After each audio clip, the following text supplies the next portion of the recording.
great turnout. It's exactly what we need.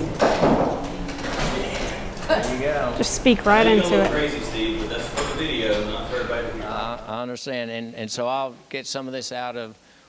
We're going to have Q&A after Mariah Montgomery with Main Street, Alabama, is our guest speaker today, and she's got a little clip on. It's not to amplify. This one's not to amplify. This is to get your voices onto the video. So when it comes to Q&A, we're going to hand you this mic. And don't say, well, I don't need a mic. Yes, you do, because it's the only way we're going to get it on the video, which we will upload later on Facebook or wherever. So any of your friends that couldn't make it, we can pass it on. So Mariah's going to, run through her little program. Try to fill us in on everything. She knows that we've struggled with this for the past year, so she's going to try to give us some ideas of how we can, get over that hump, and then we'll open up for questions and answers, and we'll see where it goes from there. So please welcome Mariah Montgomery.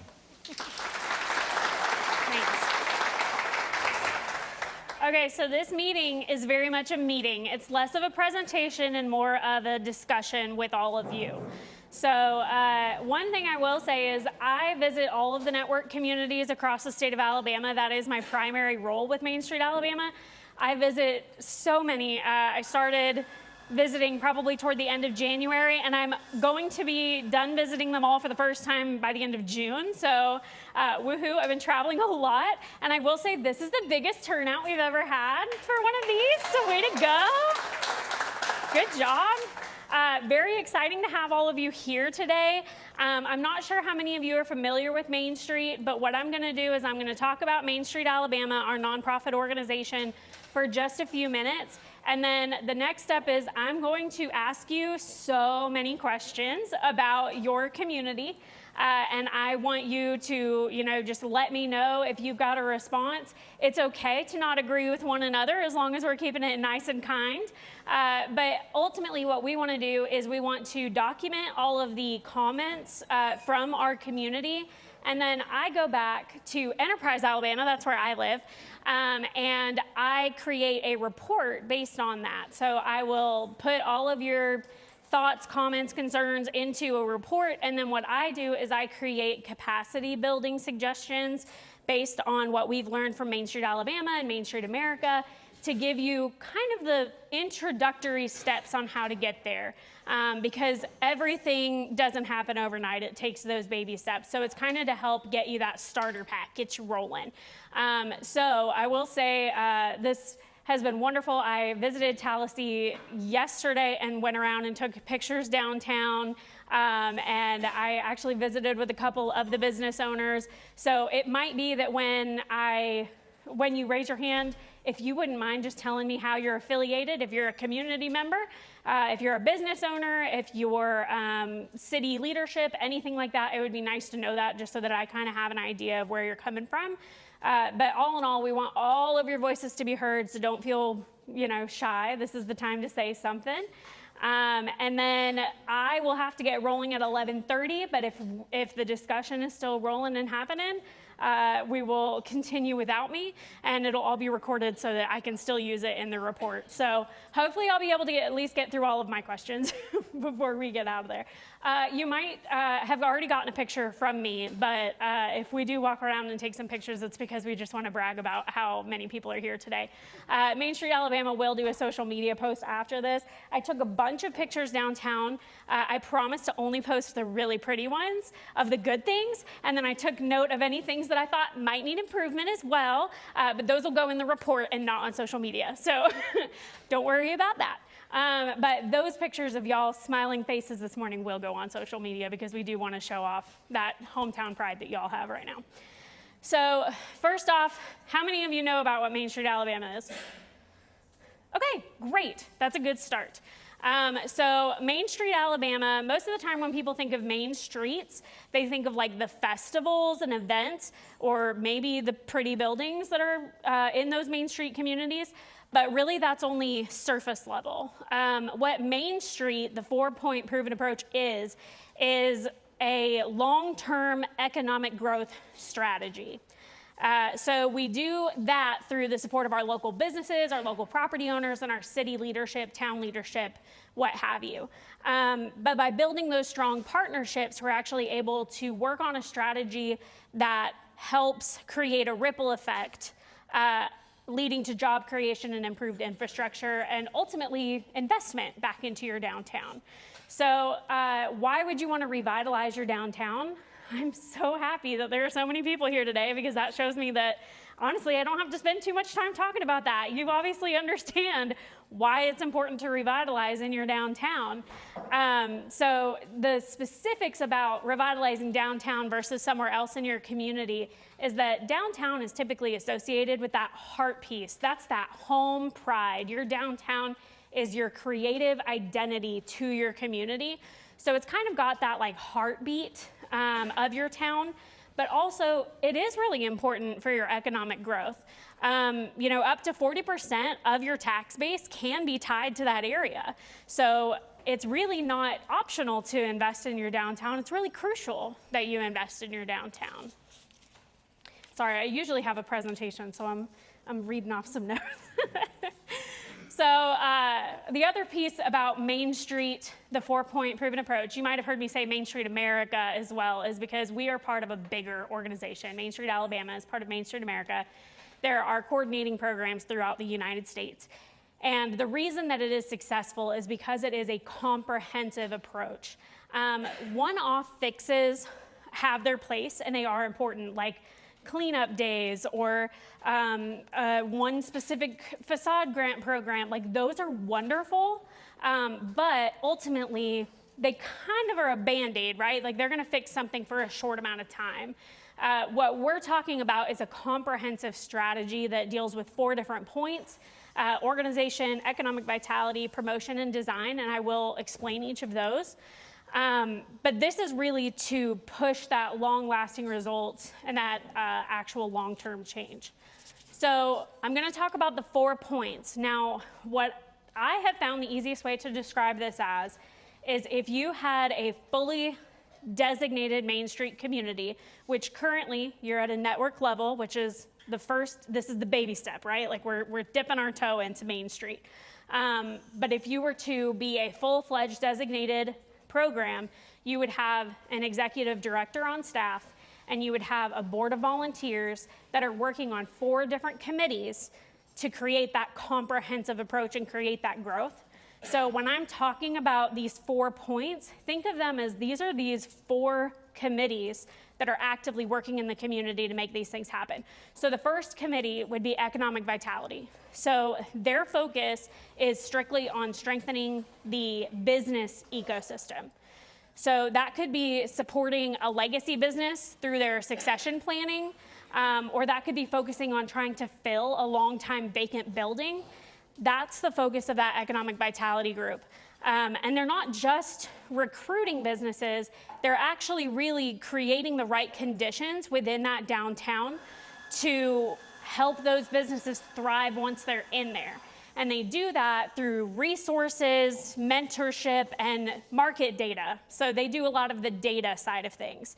It also means that they have to be anticipating trends and addressing gaps in goods and services, and basically aligning with what the community's goal for that development is in that downtown. So that's the Economic Vitality Committee. Next, we'll move on to the Design Committee. This is a very pretty and vibrant committee when you see all of the flyers about it. So your Design Committee, it is more than just the curb appeal, although that is important. It is how we tell the story of our community through architecture and through our signage, through streetscapes and gathering spaces. So it does enhance those visual assets, but it also creates a sense of place that encourages people to come downtown and hopefully not only attracts visitors, but attracts investment in that downtown. Promotion committee. This is the loud and proud committee is what I think of it. They are the ones doing the events. That's what people think about when they think about promotion. And while they are busy doing events, and that is a big lift, they also are working on creating a brand that locals are proud of and that the outside tourists are drawn into.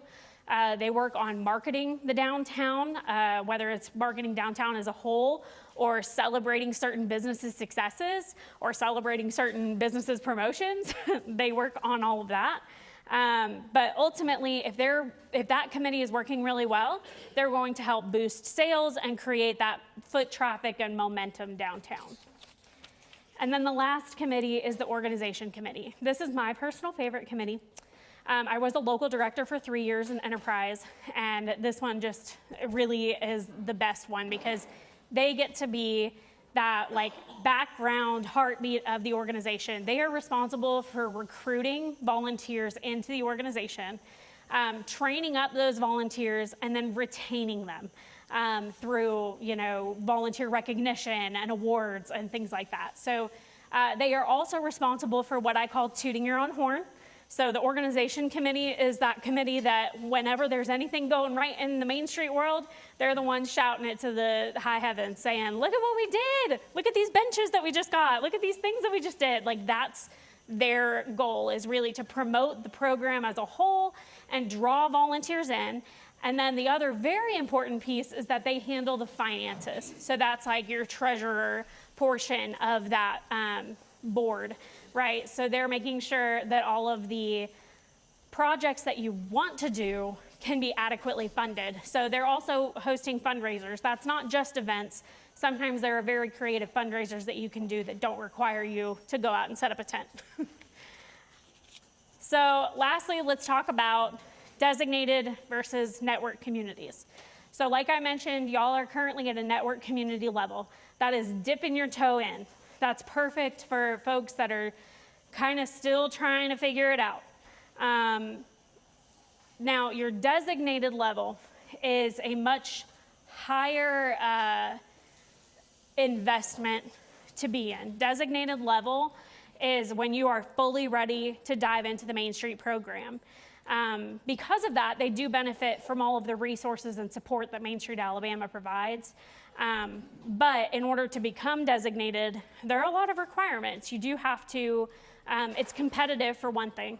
We only accept somewhere between we say 1 and 2. We have in the past taken 3 in 1 year. It really depends on our resources because we do have so many communities across the state. So let's say 1 to 3 a year. It is a competitive process. But you would come in, do an application workshop in January. That's with our president, Mary. And she will explain everything that's needed in the application.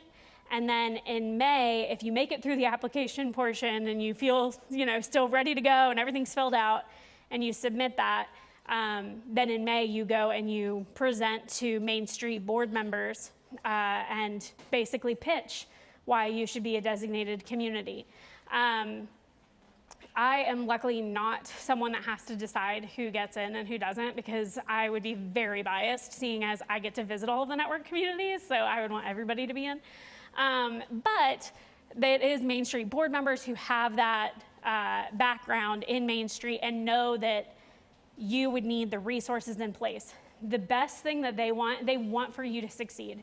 So the idea is we want to help you if designation is something that you're wanting to do, which there are network communities that know that network is where they want to stay, and that's completely fine. My job is not to tell you to go one way or the other.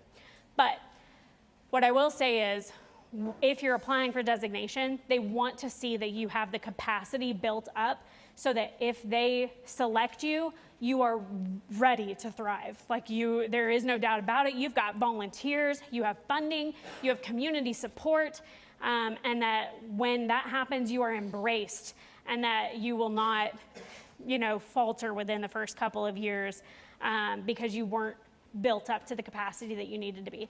So that's where we get into what I'm here for today, which is really to find out whether you're pursuing designation or not. Capacity building is really important. The kinds of things that we do just really can't happen without volunteers and without funding. Whether you're doing it at a network level and you're taking on things kind of at a smaller pace, piece by piece, or you're applying for designation where you would need a full-time director. I want to say your current population is just shy of 5,000 according to 2020. Do we think we've gotten past 5,000? Okay, all right. So under 5,000, you only need a part-time director. That's what's required by Main Street, Alabama. Over 5,000, you need a full-time director. So just keeping that in mind. But it does require that initial investment. And like I said, there are a lot of other support resources that you get from Main Street, Alabama if you become designated. Your closest designated community is Wetumpka. So you're probably pretty familiar with what a designated Main Street program looks like. And we actually have a few network levels around you as well. I don't know if you're familiar or if you're aware that Eclectic is a network community, and so is Tuskegee. I'm going there a little bit later today. So you've got some neighbors there as well. Now at this network level, what I will say is you all have the ability to get a discount to come to our Main Street trainings, 2 of which are webinars. So those are the easiest ones you could possibly go to. You just log in and watch a webinar, and it might be about design. It's going to be about one of those 4 points. But you know, it could be about specifically like landscaping, or it could be specifically about business promotions, what have you. But I send that information to Steve, and then he can put it out to whoever made this magic happen today, whether it's himself or others. I think it was Camille that he said went out and passed out everything. But you're able to access those because you're a network member. And it doesn't have to just be him, right? It can be anybody in the community that's interested in working on these initiatives. But we do have 2 in-person ones as well. And I highly encourage, if you're able to make it, especially if it's somewhere near the area where it's not too big of a push, because that's really where that network word comes into play. If you let me know you're coming, I will make sure that you're having lunch with someone who has some answers for some issues that you're having. Like, that's what I really want to do. I want to try to cultivate a great networking opportunity for you. We have plenty of designated communities. We're like pretty much like, we have 32 designated and 33 network, so everybody could have a buddy if we needed to do it that way. But if I hear a lot today and I think of, oh, yeah, there was that one designated community that had that problem, but now they figured out a way around it, I think you should go to lunch with them. I think that day, that's a great time for you to get to know them. And additionally, of course, the trainings are wonderful. Like, you just want to go to the trainings in general because they are going to help you become informed, and then help your neighbors, help continue to spread this message, and hopefully spread the excitement of trying to revitalize your downtown. So at the network level, you get me here once a year if you'll have me, and then you get that access to all of those trainings and at a discounted rate. So are there any questions for me specifically about the Main Street program before I start hammering y'all with questions? Yes. Well, let me start. I attended 2 different programs last year. The first one was the Main Street America up in Birmingham last May. And then I also went to the local one down in Monroeville. And yes, they are awesome. I learned a lot, but it'd sure be a whole lot better if there were 2 or 3 of us at something like that, because I can't talk to myself. And it's hard for me to express what I've learned from some of those things. I can put some of that into action, but they're really awesome programs. And from the standpoint, just to give you an idea, the TRA, the Tallassee Redevelopment Authority, is basically the umbrella group for this Main Street. So, we've already got the TRA. We're trying to bring in Main Street because we think we can learn something from it. And I learned a few things, but it takes more than one person to learn some of those things. So that's what we're looking for today, trying to get people excited and interested. As the umbrella group, we've got some money that we can help, offset some of these costs. She said we get a discount, we can cover some of that. Some of these things are online, I think like $25 or something like that, So, we can help, it doesn't have to be 100% volunteer. We're going to want your time and that sort of thing, but, we might be able to defer some of the cost. That's great. Any other questions specifically about the program? Yes, sir. Joey Wigington, Bill on the theater here in town. I hope you went by there yesterday. Yes, I Okay, did. good. Yes. And I'm running for mayor for this coming year. What will it cost the city? What's the bottom line for the city? So I'm not going to necessarily say what it'll cost the city because it's not necessarily all city run. So what I will say is this is a collaborative effort. And you can set up a Main Street program multiple ways. So for example, if you want to set it up as its separate 501, then you could do that. You need to make sure that you've got a board in place. But what they're probably going to do is come to the city every year and ask for a certain allotment. So what I will say is, as far as numbers go, I can't tell you how much to pay a director. All I can tell you is to look at your economic development professionals in the area and base it off of that. Because what you might pay them here might be different than what you pay them in Birmingham. So I would research into that a little bit. As far as the annual fees for Main Street, Alabama, the first 3 years are higher cost because you get all these resources up front. So like the first year is $8,000, and I think you get $30,000 in services as the trade-off.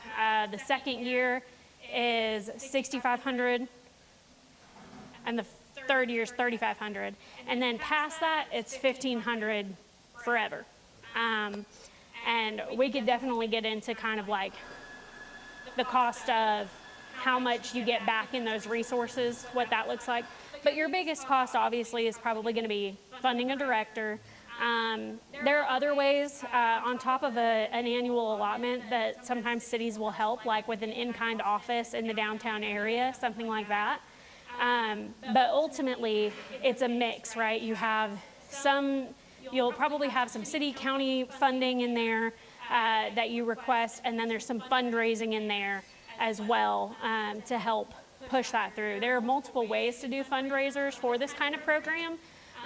One of which would be a inaugural sponsorship type thing. So if you go to some of the industries in the area and you say, this is something that we want to do, would you be able to pledge for the first year to be an inaugural sponsor of the Main Street program? They might be able to do that. But there are multiple ways to kind of try to drive that.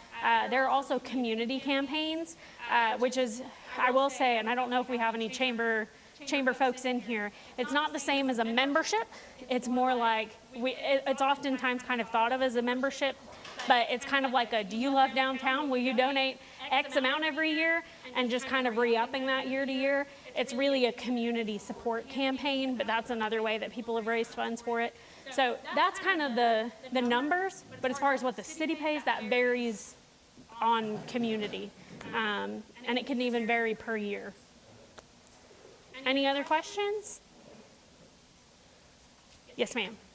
Hold on, let me grab the microphone. Okay, you got it. I'm just trying to make sure we all understand that your group is, they don't step in any way per se. They're like a connections and resources, and so that's got to be our community, but we can now pull on you and pick your brain and connect with others that you may know. Yes, so that's 100%. You're like a liaison kind of a... Yes, Okay. Especially at the network level. Like that is absolutely how you would think of it is, at any point if you run into something and you're like, how do we handle X, Y, Z? We're able to provide those resources and help you because you're at that network level. And like I said, if you're at a designated level, there are certain resources and studies where we will come into the community and we're doing resource reporting. We're doing a full-blown branding kit. We're doing that stuff in your community. but that's only at that designated level. Any other questions? Those are all good. Okay, I'm not seeing hands, so I'm gonna start hammering all of you with questions. And now you can't be shy now, because this won't work if you're shy. But I have a feeling you won't be. With all this turnout, I feel like you'll be pretty open and honest. So the first question is pretty easy, and it is, what makes your community special? And when I say that, that also means if someone were to tell you, I'm gonna move to this general area, why would you tell them to move here? You can raise your hand or shout it out if we can run a microphone to you. I'm new here, 8 years. We moved here because we wanted to go to a small town, have that small town feel. We love Tallassee. It offers a lot of things, but the potential here, I feel, is very big. We have the history of this town with the Creek Indians. We have recreation here, the possibility. Y'all help me out. There are other things, traditions, community, the school system, the river. I'm getting a lot of help, so yeah. That's okay, that's great. But we love it here. Thank you. That's great. Anything that we missed that anyone wants to add on? Okay. I'm not seeing any hands. Okay, here we go.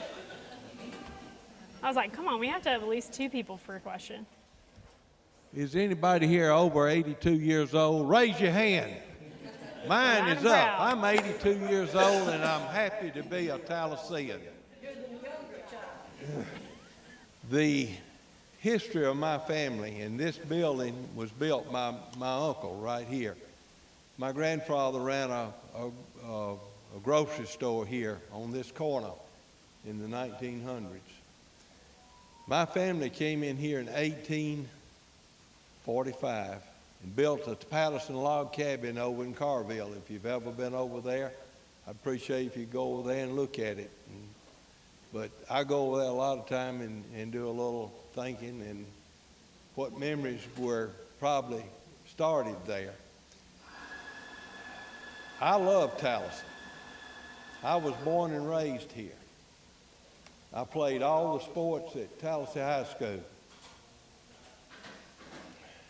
Got many friends here. And Sandra and I moved to Montgomery for a little while back in the 70s. Couldn't wait to get back to Tallassee, Alabama. And this is where my home is, and it's where we're going to stay. Now you say, what's good about Tallassee? We have everything, really. If you look around at what we've got, this Tallapoosa River that runs through here is a starting point for Tallassee, Alabama. That beautiful bridge that we cross day in and day out, it's beautiful. Where else can you go to see that scenery right there? I developed a subdivision up off on the east side there called River Knoll. Every lot is sold. And I've got another development that's fixed to go in. I graduated from Huntington College, and when I came back here, I wanted to go in the automobile business. My daddy owned the building, the Chevrolet building, but he didn't own the dealership. And that's what I came back here for, but Mr. Griffith wouldn't sell it to me. He just says he wanted to keep it, and that was it. So I went into the real estate business in 1971. All I had to do was read a big book about this thick on questions and answers on real estate. And I passed the exam, and I became a broker. I was the first licensed broker in Tallassee, Alabama in 1971. And that's what's been my livelihood since that time now. I've developed a lot of property here in this town. This town is got so much potential, it's unreal. We've got the armory here, the Civil War Armory. There ain't another one anywhere. And we're gradually going to get that going where we'll have tourists coming in for that. We've got the old train trestle down below the bridge there. If you've ever seen it, it's not in good shape, but it can be in good shape. And I imagine that thing being a little covered bridge where we can go from the east side to the west side and the west side to the east side. It's beautiful. I've been on that bridge so many times. I've fished under that bridge, and I've had a good time with that bridge, and it's sad to see that bridge in the condition it's in. It's improvement. That's all we need is improvement in this town. Look at our industry in this town. I'm happy to see what Bob has done, and that group, Industrial Board, has brought industry in here and continue to bring more industry in. And my understanding is that we've got more industry here in Tallassee than any other part of Elmore County. And we're going to have more. Tallassee is a central point to me. I can go to the mountains in 3 to 4 hours. I can go to the beach in 3 or 4 hours. And I can go to Atlanta, 2 hours? Birmingham, 2 hours. It's just a beautiful location here. And by the way, it's close to Auburn, Alabama, too. But you can see that I'm excited. Yeah. And I want to say something to Linda Mosher. Linda, I appreciate you representing the council. I guess you're representing the council. Is any other council member here? Anybody else from the city here? Thank you, Linda, for coming. Thank you, Linda. But you. I'd just like to say I love Tallassee. I love the people here. Our religious community is wonderful. We have so many denominations. And if you're looking for a family, church family is the best way you can go. Thank you. Fantastic. Do you have something? I love Tallassee also. I moved here not too long ago simply because I like where it is. I like it on the river. I like the 2 bridges. I think they're wonderful and an opportunity, like you say. I see not only the covered bridge, but I see all kinds of arts and crafts, of elder events, of whatever you could imagine. We've got a large elderly community here. I was fascinated with the mill. My degree was in clothing and textiles, and I was so excited about the mill, and I wanted to go see what it was. And of course, it closed down. That was not considerate of it. But other than that, the people here are very loving. They are very inclusive. They are happy to have you join them doing the various things they're planning for. It can be a real resource to all of us, and we need to be inclusive. I find that many people do reach out and try to help others when they are including them. And I'm so glad this young man is doing all he's doing, because he is a big resource as well. That's wonderful. So specifically about downtown, are there any defining features of your downtown? And a good way to think of this is if you were going to create a postcard, and there might be one that already exists, but if you were going to create a postcard for downtown, what silhouettes would it have on it? What symbols would it have on it to represent downtown?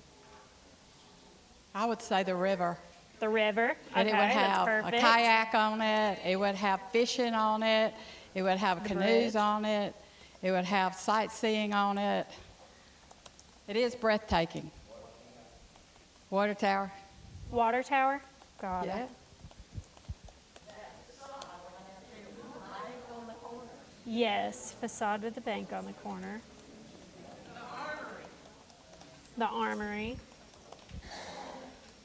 Just so you know, if they don't have a mic, I'm just repeating it into the, just so you know. I just feel bad because we're trying to run around. Okay, so I have the river with various activities happening on it, the bridge, water tower, facade with the bank on the corner. Are there any other symbols downtown? That, Tiger Paw, the theater has a lot of the history with it. theater, the armory.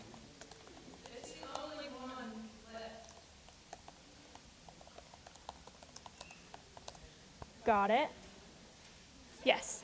Well, just because talking specifically about downtown, and I'm a new resident, people here, but there used to be a hotel there before my time. Yes. Signing of this town, people came from Donna? The hotel that was there. Do we know the name of the hotel? Hotel Tallassee. Okay. It's Thank no you, longer group. there. It had a fire and it sat for a bit, and then finally we took it. It was taken down. So I feel like in some ways that downtown area is grasping for something to fill that void, an anchor, Okay. for personality to redo, rebring people down there. Right. But the reflection of the industry around, like the dam, that whole time period, and I think we had a little play on that when we put in, we had Grove Station that came in, and she kind of really went with that industrial feel, which I thought, fit pretty well because it is an early industrial, heritage also. And so I like that feel. I think, we put in new railings, new lights and stuff that kind of played on that theme. Yes. And so I just think kind of bringing those things to the fore in a modern way Okay. is Great. probably good. I love that. Okay. I think, yes, the streetscape has really made it beautiful down here. It's made it different, especially when you've lived here and it's always been that way, and now it's like it is. Yes. And I know that was a long project, but that was a city project, and it was through a TAP grant, right? Looking for my city council woman. Okay. I was like, I know it was. That's great. That's fantastic. So talking about that, actually, who are the key decision makers and influencers in your community? They can be, elected officials, and they can be leaders of volunteer groups, nonprofit groups, chamber, anybody who you would consider a leader in the community or a leading organization in the community. Good morning, everyone. My name is Desiree Lewis, and I'm one of the county commissioners, and I believe Brad Davis is here. Is Brad here? He's back there hiding in the back. We're two of the county commissioners, and I shared a part of Tallassee. So Tallassee is an area I love, but he has all of Tallassee now. And we are not main leaders, but when we work with the city council, we do help out and contribute. One special thing about Tallassee is it is split between two different counties. So it has Elmore County, which we're very, very active with Tallassee, and then you have Tallapoosa County. I don't know if any Tallapoosa County commissioners are here. Is there? There's no okay. Oh, not trying to call anybody out. But we work very close with the council and the mayor to get a lot of things done. So I guess you could say the county commission, we That's get involved wonderful. as well when we're able to. Perfect. Any other, even behind the scenes leaders that you might not think of off the top of your head? Okay. Do we have a local chamber of commerce here? I believe we do. Okay. And we have our local redevelopment authority. Okay. So the next question, can you give me any examples of how the local government in the past has supported downtown revitalization? The number one thing I'm thinking of is the TAP grant that went to restoring all the sidewalks. Oh, you've got something? Okay, good. I was like, otherwise I'm just gonna Yes, the keep pushing, the go ahead. TAP grant for the streetscape, that was all put together by the city of Tallassee, and they did a great job of it. There's quite a few $1 million to get that put together. I'm sure there's some folks you know, I think most folks look at it now and think it's great. I think implementation might have been a little rocky, but in the end, it's worked out pretty well. So that's the glamorous thing. Everything else that the city has done is not sexy. They've got well over $9 million to redo all the old gas lines that were old cast iron and breaking. You don't see that. Nobody sees that. And everybody's like, my street's torn up. Nothing's getting done. But we're not on the late night news, you know, house blew up, you know, because of gas leak or something like that. You know, they've recently refinished the sewage ponds, expanding capacity at the water treatment plant. So we're prepared for more growth, both residential and commercial, because of those type utilities. That's great. Anything else? Those are the major ones that come to mind. But like I said, that's the problem. Is a lot of it has been infrastructure the last several years, and that does not. I know it's not glamorous, but it is important. It's very important. And one thing. Okay, now that was a chamber process. Give credit to Jerry Cunningham. He's our outgoing chamber director. They're in the process of trying to hire somebody new. I think they even have some interviews going on today. But that was a pretty cool initiative. They went ahead, and if you notice, there's these white lights outlined. Most of the buildings here downtown, including the opposite side. TRA got involved this last grant period to add a few more on the east side of the river. We added the church over there and topped off the library and City Hall. So the chamber's been pretty active from that standpoint. What we call 5 points down here. It used to be a cluttered mess down there. Whenever there was any kind of event, folks would, put in T-post, tie up a droopy old banner. Well, the city and the chamber, I think in cooperation, ended up putting up a nice brick wall, and it's got spots on it, and they don't charge them for the sign, my understanding, but they get a nice little, sign made up. It gets attached to that, and it just makes that five points corner look so much better. That's great. TRA recently, over on the east side, we added banners and lights, did some more lights over there, and we've got 5 new self-watering flower boxes over there that the ag students over at Tallassee High School helped us plant just a couple weeks ago. Okay.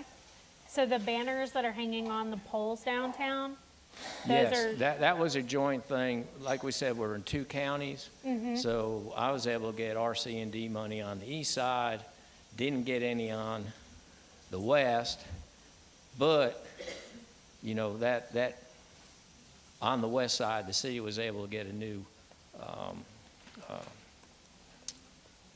park play area over in Jordanville. So that was last year's project.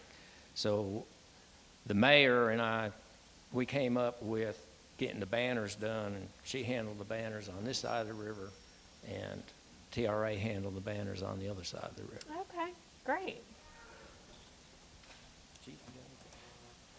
Okay, and one thing I did want to mention with the TAP grant for someone who's not here today, I met James last night, the snow cone business owner, and he had mentioned that the TAP grant stopped right at the block of his business, and that the city did pay to extend it to the end of his block for that. So kudos for that. Yes, that was very important. The city recognized that it came up short, and they came up with the extra money to push that all the way down to the end of the block, and now they're getting ready to pave it from there all the way down. So Yes. That's great. Okay. Any other examples before I move on? Are there any current existing incentive programs within the city for business owners? I'll go again. Just in the last couple of weeks, the Tallassee Redevelopment Authority has started a facade program. We've already passed out a good many of those applications. We currently have it focused on the Main Street and North and South Ann Street. We've got $10,000 budgeted for that, and we've passed out 10 or 15 applications already. We will match up to $1,000 for something to do with the facade, whether that's fixed windows, fixed doors, paint, pressure wash, fix or add a canopy, new signage, multiple things like that. That's as long as it has something to do with that 16 feet. Right. Raise your hand if you're a downtown business owner in this room. Were you aware of that? Good. I'm glad. That's exciting. That's wonderful. It's brand new. I mean, That's wonderful. we approved it end of April, and we've been handing out the applications this past week. That's fantastic. Great. Okay. So currently, what partnerships exist between downtown businesses or property owners? Is there any type of, and it doesn't have to be formal, but is there a merchants group of any sort that allows for the merchants to communicate with one another who are downtown? If there is, I'm thinking y'all don't know about it, so no, it doesn't look like it. Yeah, it's kind of a no. Yeah, I was going to say Samantha and Claire. Claire's here, Samantha's not here. They have kind of gotten together and have done some of their own little things. Of course, there aren't many businesses down there, so Right. they probably represent more than 50% of it when they're retail businesses. Right. And so they have made use of the green space that Okay. used to be the hotel area. They've added some lights. They've fixed up their facades. So they kind of work as a group. We help them back at Easter time. We got a bunch of the different downtown folks and the TRA and County Commission to sponsor an Easter egg hunt that involved 10,000 eggs. Wow. Other informal things here, Restoration 49, they also have a foundation called the Samson Strong, and this year they had their second 5K. So that's something that okay. they pulled together, and all the different businesses, they do kind of talk to each other. We set up a Facebook page called Discover Tallassee. Okay. And Samantha kind of keeps up with that, and as people have different things going on, we're trying to funnel it to her to post on that page so it gets out. That's always been our problem here ever since I've been here is communication. Nobody Right. knows what the other person's Right. doing. It's like, all of a sudden it's like, oh, we got 3 Easter eggs this Yeah, weekend. we gotta this fix weekend. that. Why don't we combine, and do some grand kind of thing? So And help me because I'm a newbie. Who is Samantha with? Samantha Segrist. Who, She's with the Scoop and the okay, Book the Nook. Scoop. Gotcha. And they're moving their location on to the main drag. So that's going to be awesome. Oh. That's going to, Okay. people will be driving by and, see kids eating ice cream. I think it's going to be wonderful.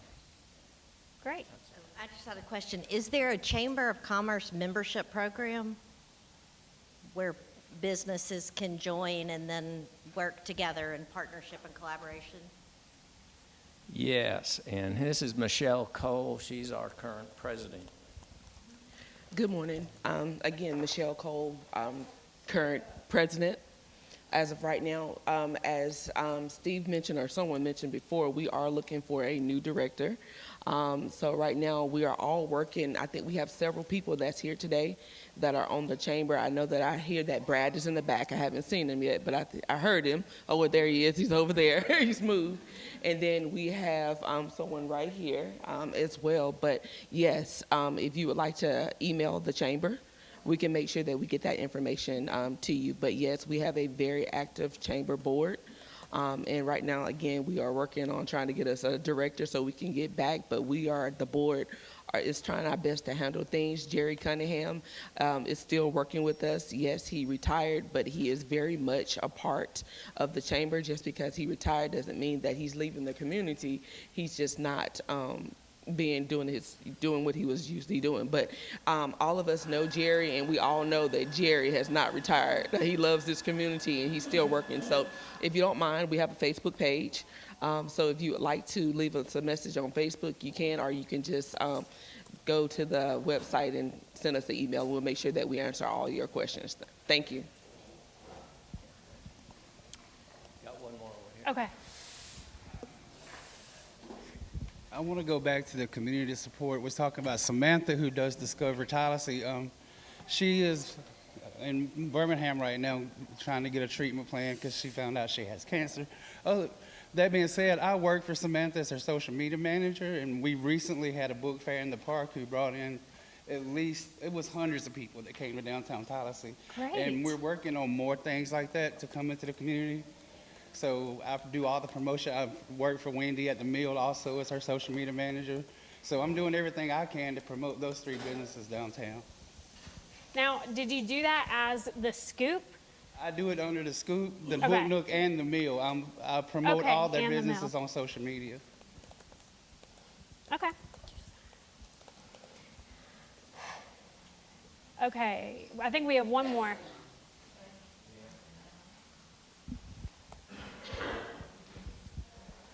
I say this as just Michelle Cole.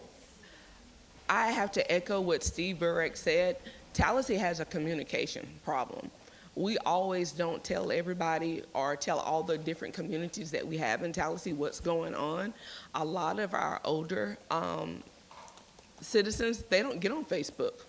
They don't really know what's going on. I would like to see us word of mouth, putting posters, putting those types of things going on. I found out about the Easter parade. I'm like, wait, what Easter parade? You know, I don't have the younger children anymore, but I didn't have a clue. But I have a nephew, you know, that I would have liked to bring to it. We need to do a better job of communicating, of word of mouth, telling everybody what's going on. Even if you think you told them a couple times, tell them again so maybe they can tell someone else. But I think that we just need to get outside of putting ourselves in these little bitty bundles and thinking that everybody knows everything, because we don't. We just need to make sure that we do a better job in communicating. Yeah. So again, the chamber definitely has a Facebook page, and if anybody is sharing anything, we would love to share that information for the greater good of Tallassee. That's great. How is our relationship with our local media? Are we utilizing press releases as well? Like, okay, yeah. so the chamber's utilizing press releases? And the city is The too? Tallassee Tribune has done a Tallassee very good job Okay. of and Tallassee Times. Both of those outlets have been very, very good to us. Good. We probably could do a better job of getting information to them sometimes, but when they get it, They'll push it out for you though. they certainly do Okay, that's push great. it out. I'd like to mention that the TRA has gotten a grant from Alabama Power to create a brand new website, and it's in the process being built now. And one of the things we emphasized with the developer is sort of an interactive calendar. What we want to do is we want to set it up where anybody has something, can submit it to us, and we will make sure it gets posted.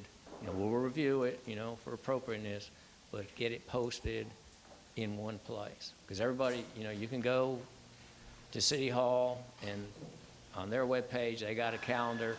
It has all it has on it is, city, Official council meetings and meetings or things, something, yeah. So, we're like, we need a place where all this can get to, McCraney Cottle. We need to know their schedule as soon as it comes out so we can list all the shows that they plan to do. Want to have a relationship with Mount Vernon when they, I've already sent the guy who's developing the thing about our Tuckabatchee or whatever it's called, Chocoloco or whatever, that's a documentary about Indians in this part of Tallassee area that's going to be premiered in July at the Mount Vernon Theater. So we want to gather all that stuff up, and we're going to try to be that central place. Great. Okay. So the fun question is next. This is the most fun question, and probably why a lot of you are here today. What are your primary goals for downtown revitalization? Which means, what is it that you want to see more of, less of, changed in your downtown? More businesses open. And by more businesses open, you mean you want the existing businesses that are in there to be open longer, or you want vacant buildings filled? Okay. We need to know how do you recruit new people, new blood into downtown. It needs to be more of a community hub and something that's central. Whatever businesses are there, if they're day businesses, they don't need people around to connect. Right. There could be restaurants or whatever that bring people and the connection, I think. Okay. So maybe more activity-based, somewhat. Okay. Okay. Can I interject real quick? Absolutely. I apologize. I got to go. Fine. But I'm looking forward to, there's another round of this where we need to be able to really share and pour in ideas. Right now it's a lot of information received, but to respond to the business thing, I'm breathing hard. We need to be strategic in the sense that we need businesses that complement other businesses. We do not need cannibalization. And I had to tell the story about restaurants. I mean, we got one downtown that is trying to make it. So we got to be careful how we build this thing out, right? And we all want variety, we want options. I hate to see that Corey left because she had something that was really good. It was different from 1220 Cafe. So we complemented one another, right? And we can all go around the room, and I had a conversation with one of my friends one day about competition can be good, right? But if we add a third funeral home in this community, it's not good. So I think perspective is good. And I think back to the point, if we can complement rather than cannibalize, then we can build this thing up. So I got a lot to say, but I can't do it right now. But I'm excited. I mean, look at this. We got people who care. And we're all a part of this thing trying to build it together. So I'm encouraged. Let me know the next time we can come together. I do have some ideas about how to jumpstart. They're just Noah's opinion, and we all got one, but we can make this thing better together. So thank you. Good. And one thing I forgot to say is this meeting can go on for a while because there's a lot of back and forth. So if you leave, you're not going to hurt my feelings. Like, do what you got to do. Okay. Other ideas, primary goals for downtown revitalization. Better utilization of the river.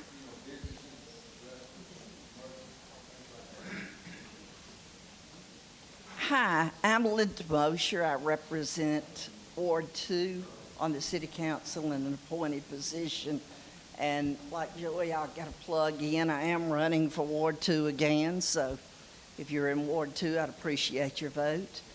I have been a merchant downtown for 31 years. I've seen a lot come and a lot go. And to echo Noah's feelings, I totally agree with him. Corey, I hated to see her go. She had a wonderful concept. We've got to seek out businesses. We can't sit and wait on it to come. We've got to be proactive in trying to get restaurants or boutiques, whatever we need in our planning. We need to seek those people out. Now, people coming in, that's wonderful. We need a relationship, as we discussed, between our owners, our property owners, and our merchants. I think I could go on and on and on about the things down there, but we do need to echo what he had said. We need more vacant buildings filled. We need streetscapes as far as the buildings being redone, the facades, and the grant is going to lend greatly to that. I'm going to get my application today. So there's a lot of things that are open downtown that we can do, a lot of possibilities. And my goodness, I go to a lot of meetings, but I don't know when I've seen a group like this with the enthusiasm.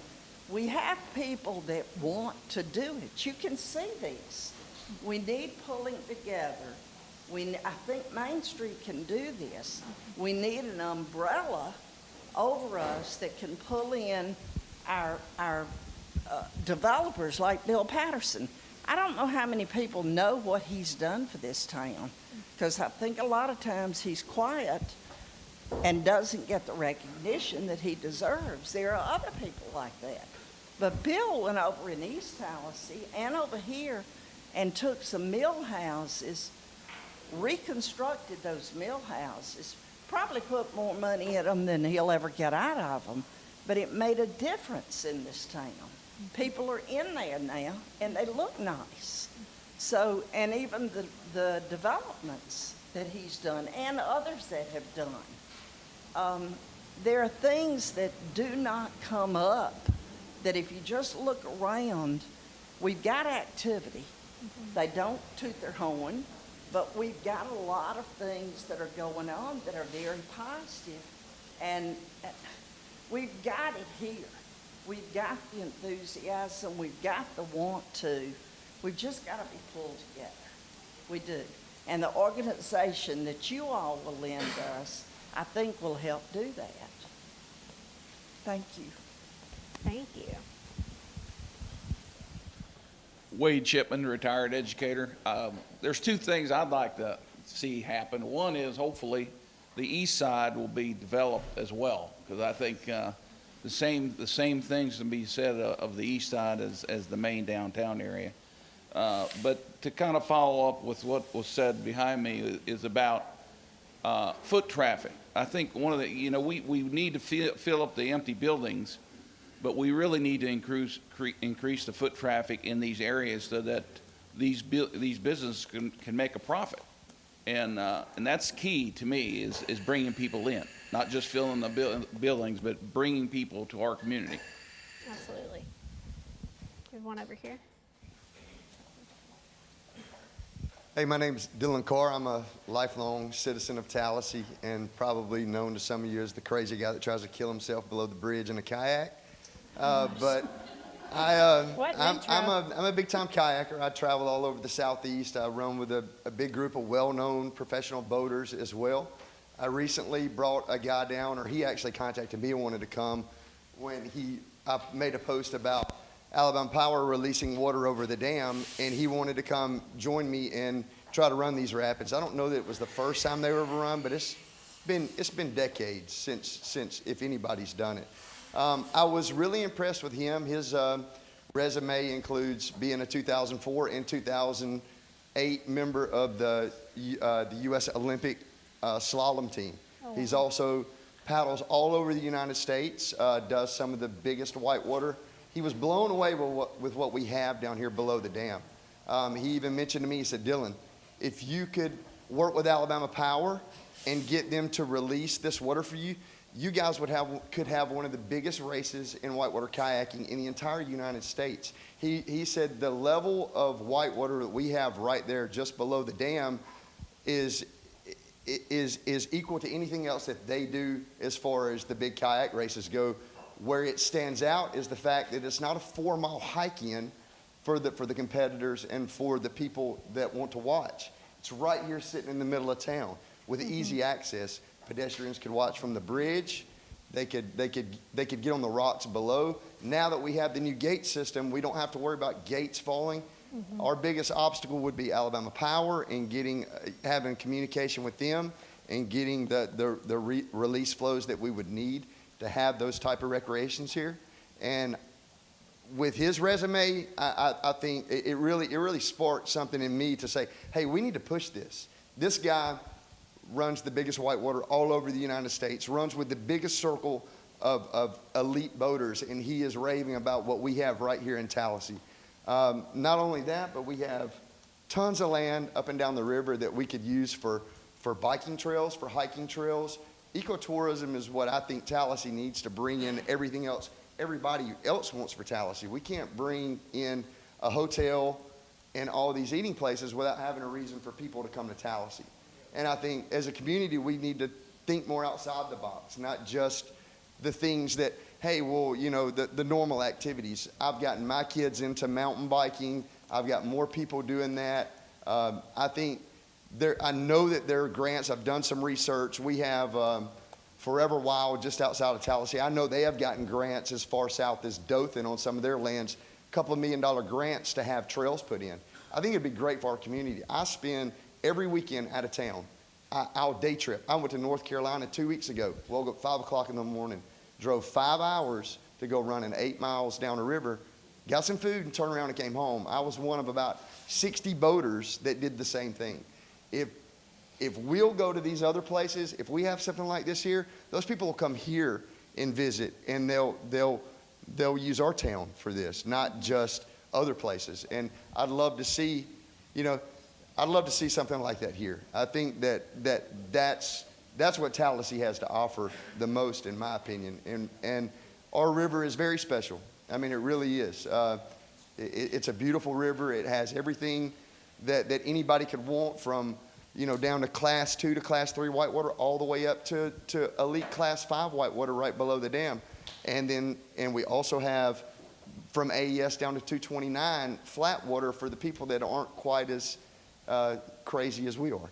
But thrill seekers, yeah. I mean, we are, and but it's just one of the things we like to do, and I think it's good for the people like to see stuff like that. It's like, oh, we've never seen that before. I didn't know people do that, but there's a big community of people that do that all over the Southeast, all over the United States, really.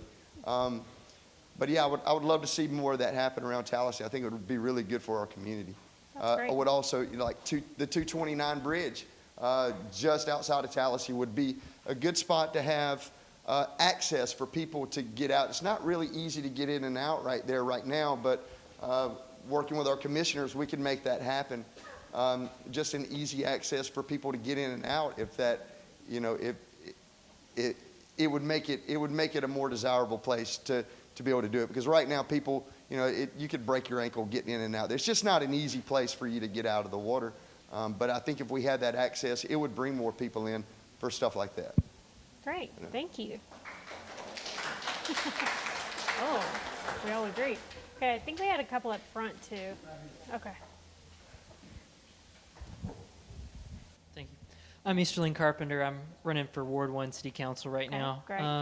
I think something that we can at least put on our radar is, we hate that we lost Hotel Tallassee, but we've gained an open space that can very well be developed. So kind of backing up on the idea of getting foot traffic downtown, I think we have the opportunity to put something there to create that anchor, that heart of downtown. Mm-hmm. I know with talking with Samantha at one point, she had suggested maybe some kind of pavilion, which could lend itself to events. It gives people a place to sit that doesn't necessarily cost them anything, So, or even if it was like a garden or fountain area, in downtown, that would give something to beautify downtown that brings in foot traffic. Definitely a lot of possibilities right there. since we're talking about downtown, and I've owned several properties downtown, is it possible that we take a building that's unoccupied and go out and try to recruit somebody? Now, Grove Station in Wetumpka, the city is going in there and helping her fix that building up to really create something. She's real excited about it.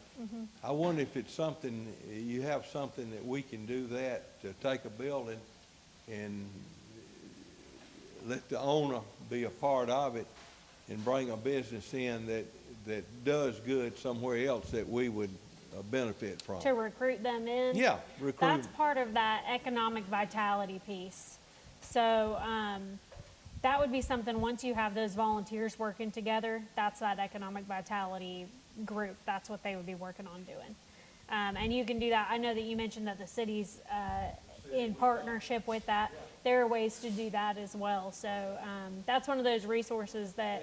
That's what we need to know. Okay. Made a note. Okay. My name is John Stewart. I moved here 7 years ago. And when we started this meeting, you asked what were a lot of the reasons to bring people to Tallassee. And again, the lake was the reason. Well, the lake was the reason I moved here 7 years ago and retired on a nice house on the lake. If I were to move here today, I would not buy that house. There are consequences. We need to be holding people responsible. The development in the last 3 years on Gilmer Parkway has ruined our part of the lake. There is a ditch behind the city property, the gym, what it's called? Well, next to Superfurs, but the city, the recreation center. The property that the city owns goes all the way down to Graveyard Creek. I have got a picture of, in the past 2 years, a ditch that has been informed by runoff, mostly since Taco Bell was put in, that is 6 feet deep and 8 feet wide. And it's filling our end of the lake with silt. And our water is no more water, it's mud, it's dirt. And we have contacted the city, Alabama Power, and the EPA, and nobody seems to want to do anything about it. So we just realize that anything we do, for every action, there's an opposite reaction. And we need to be responsible with what we do. And with all you council people in here, we would like to have something done. They're fixing to make it worse because they're adding 2 more 48-inch drain pipes to the top of the hill for the football stadium. And that's going to just take the whole hill down into the lake. And the people at the end of our lake don't even have enough water to float a boat. And then there's some nice homes down there. Clairwood on the other side of the lake. We had a meeting in here last year, and there was probably 45 people here to address that. And nothing has been done. So I'm just bringing out the call that, yes, development and improvement is a wonderful thing, but it needs to be done responsibly. And this is not even a new issue. That was going on, from my understanding, before Taco Bell, but it's just made it way worse. At least 10 years. Well, in the stadium's the 2 pipes disappeared. And I went in and asked the guy, where are you running those pipes? He says, right to the edge of the hill.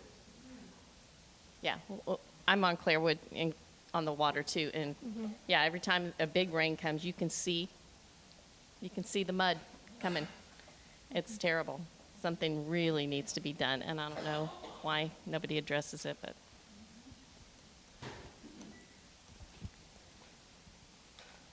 Sorry to be a downer on you, but That's okay. reality. I'm sorry to hear all of that. I don't want to take away from what you guys said, but I wanted to say something about the downtown area. Yeah. We all mentioned several times about foot traffic. Yes. Now, with everybody that's in here, if you don't mind, when's the last time any of us have been downtown? Today. Okay? Yeah, today.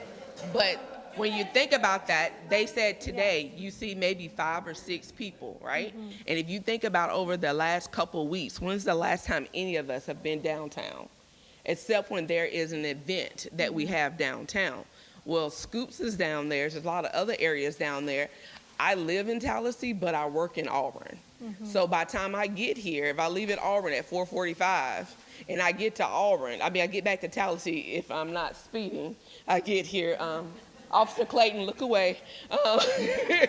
If I get here, let's just say 5:30ish or maybe 6, what's down there that's open? Right. If I have my grandbaby here with me over the summer, what am I bringing her to besides Scoops that I know that she's going to eat some ice cream? You know, but if we're talking about foot traffic, what else am I going to go and look and do? The Nook is there, but I don't know what time it closes. You know, maybe I need to start looking at the Facebook page and see what time it closes. So I'm just saying, maybe it's something that we can do down there, maybe on a weekly basis or every 2 weeks, just to go down there and say, hey guys, we're having this down here this week. Let's do just like a walkthrough. And even if we don't have anything down there, maybe we can just get together as a community and just kind of walk through and start thinking about what our ideas could be. Oh, we can do this right here. We can do this right there. We can do that right there. But 5 or 6 hands went up and said, when's the last time we went downtown? If we're trying to bring in foot traffic there, how many of us are actually going down there? So you have to start with you yourself before we can bring anybody else in. So I would challenge all of us over the next week, over the weekend, over the next month, for us to start going downtown and thinking about the ideas that we can do, what kind of event we can do, what can I bring my family to. We have to start with us. We can depend on Main Street, but before we decide to do Main Street, we as a community need to see what we're going to do to save Tallassee. Right. And that's what we need to start off with. So let's start walking downtown. Let's start doing things And as I well. love that. So that's really what those volunteers are going to be working on. I mean, that's especially you're going downtown, you're looking for those. So in that same vein, the idea of increased foot traffic, obviously some of the ideas we already have on here, some of the concerns we have on here would lead to increased foot traffic. But I like the idea too of even doing, you know, sometimes they do like First Fridays, or that's like the most common thing that you hear as a potential small step solution, right? So what other things are you seeing in other places that you don't have here that you think could help increase your foot traffic downtown? Maybe if you think of it that way. The hours. After 5. Okay. 5:30, what else is it to right. To do? Okay. Events.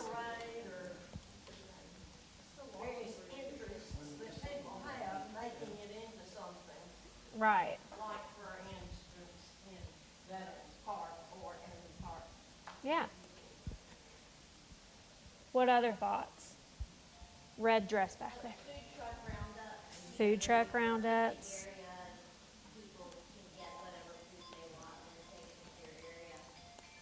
Bringing in musical people and having the food trucks and everything right there. Horse riding are great. Okay.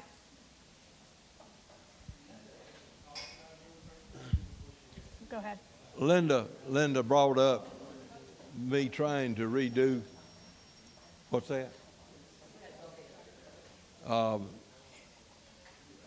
Bringing for things to do. And I've done 33 meal houses. And what I did, I went in there and completely put new electric wiring, plumbing, roof if it needed it, and air conditioning.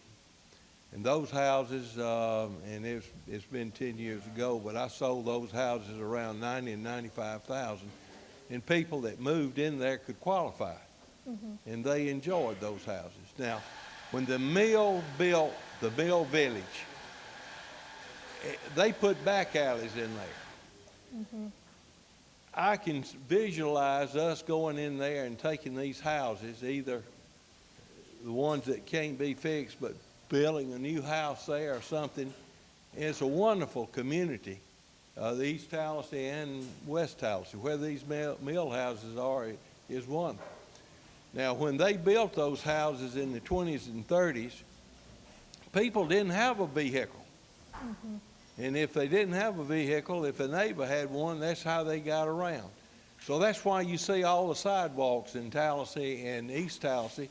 People would walk from the village, from the house, down to East Tallassee, or they'd walk here in Tallassee down here and do their shopping. The mill had the company store that you could get your goods and all. It was a wonderful setup. But we've got to look at that situation on these old houses because it's hurting us. It's a downer for our community with the way some of these houses are looking. One other thing I'd like to bring up is everybody calls me and says, I want a 40-acre farm.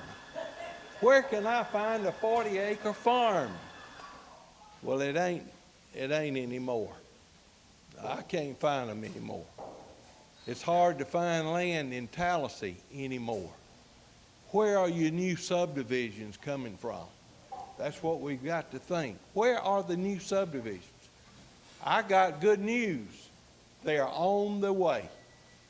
So within the next year, you'll see some new subdivisions starting to come into Tallassee that will bring people in, that we can bring them to do our shopping downtown. And I would love to see the little shopping center over in East Tallassee open back up. It's unique. That building is unique. But I just want to, I'm not giving up. And I said I was 82 years old, and I'm excited right now. And especially if we can get Mr. Wigginton in there as mayor, because I really like his idea. And he wants to be mayor. That's what I like to say. He wants to be mayor, and he wants to make a difference. And Linda is good too, and I appreciate what she's done. So, anybody got any questions to me about Tallassee? Yeah. Oh yeah. Now Joey and I have bought the guest house, or are in the process of buying the guest house, and we're gonna open it up for fun. Maybe a bed and breakfast, but we're gonna have fun down there that we can have. Just have fun. I'm not sure what position Bill is running for, but I'll vote for him. But you asked about things downtown. Yes. Two things that I think we could do downtown would be a farmer's market, once a month, once a week in the summertime, and y'all might not like the idea, but a small swap or flea market kind of thing. Just to get people to come downtown. Can I make an observation as someone who is not familiar with the area? I didn't see any signage pointing to downtown. I saw no signage pointing to downtown. So when I came in, I kind of went in blind first, and I went down the same, and I'm sorry, I traveled to so many places, I'm not going to say anything right. But the same street that, the chain restaurants are on. And I kept driving thinking, I'm going to run into it. No, you got to turn. You got to turn to get to it. There's no signage there to say downtown's this way. And then when I did get out of my car and I was taking my pictures last night, there's one sign that I saw that said historic downtown. And it's a little faded and it's mostly covered by a bush. Which, like I said, that'll be in the report, but it won't be on social media, I promise. But those are things that, just from an outsider perspective, if you're able to bring people in here and you want feet on those streets, they got to know where they're going. And you can use your GPS and look up downtown Tallassee, but to have that signage, sometimes if they're not heading there and they're driving through and they see a big sign that says historic downtown this way, they might be more compelled to pull off and go check it out while they're in the area, especially if they're here for a tournament or something that they're going to be here for a while and they're looking to kill time. So that was just one of my observations as a newcomer. Excellent observation, and definitely going to put at the top of the list 4 or 5 points is what we call it to make that turn. The old sign that you did see is going to look like this sign here in the next couple months. We got a grant to do with the power company to redo that signage, and then there's no sign as you come off the bridge. There will be a new sign there that says downtown Tallassee. Fantastic. So we're moving that to, but I'll look at something on 5 Points. Fantastic, especially that one that would turn you on to Sistrunk? Is that the right word? Yeah. Okay. That one, because when you are driving, it is a special one-way situation. So for someone who's, you know, just driving through my little rental car, don't know where I'm going, a big sign right there that just says turn right here would have been a good leadway, because you do kind of get to curve around the area. Okay, there was someone else. Yes, ma'am. Okay, one thing that Bill mentioned is redoing the houses that he's done, and also the others that need to be done. We are so grateful for any communities that are built, any subdivisions. We want to see the people come in, because they will shop in Tallassee if we have what they want. Mm-hmm. Okay, this brings up another question, and it's kind of like Donna mentioned. Which came first, the chicken or the egg? Okay, we've got to have what the people want, but we've got to have the people coming in to afford to get what they want. So we've got to learn, we've got to find a way to balance that. Also, when I mentioned the places, we've got to think about city limits. We are grateful. Where does a lot of our money come from in this town? It comes from retail businesses, from tax revenue coming in. Downtown can potentially furnish a lot of that. We would like to see more building going on in town. We've run out of land. What do? We go in and redo some of these older houses. So it kind of has a domino effect as to how that's going to affect us. Again, we're grateful for any growth. We want to see it go, because those people will come on in here. And as you mentioned, the loft idea is wonderful to bring people downtown. It gives you some activity. These people get to know each other. I think it will be a catalyst maybe for seeing other businesses come to town.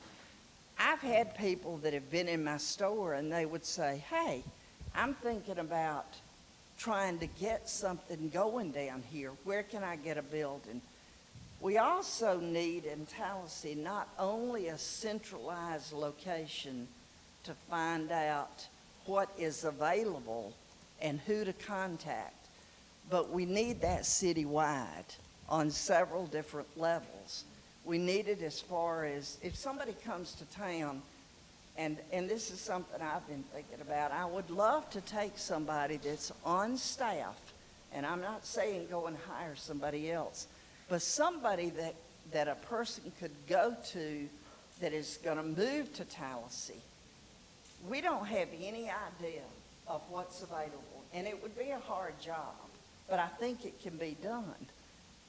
Where do we go to find a house? Who rents houses? What's their phone number? What type of business can I go to have lunch?